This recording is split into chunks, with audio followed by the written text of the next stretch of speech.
এক বনে বাস করত এক দুষ্টু শিয়াল। একদিন সে নদীর পাশ দিয়ে হেঁটে যাচ্ছিল। হঠাৎ তার পাশ দিয়ে কিছু মুরগি যাচ্ছিল, কিন্তু শিয়াল মুরগিগুলোকে শিকার করছিল না। এই ঘটনাটি নদীতে থাকা কুমির দেখতে পেল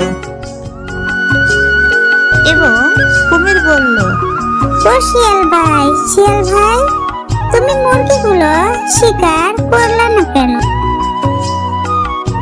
তখন শিয়াল কিছুক্ষণ চুপ থাকার পর বলল যে আমি হজ করে এসেছি, এজন্যই আমি আর মুরগি শিকার করি না। তখন কুমির বলল, তাহলে তো ভালোই হয়েছে। কুমির বলল, তাহলে আমার বাচ্চাদের পড়াশোনার দায়িত্ব তোমাকে দিলাম।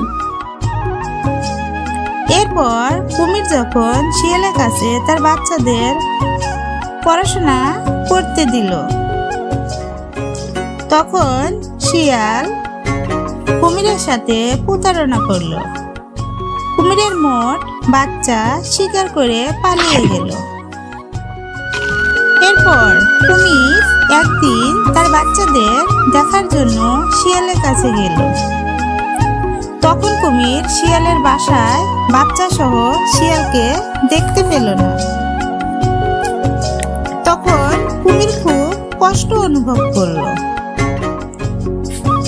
হঠাৎ একদিন সেই শিয়াল সেই নদীতে পানি পান করার জন্য যায়।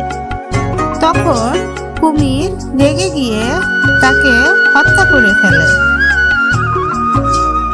এই গল্পের শিক্ষা হলো, ধূর্ততা ও প্রতারণা করা মহাপাপ।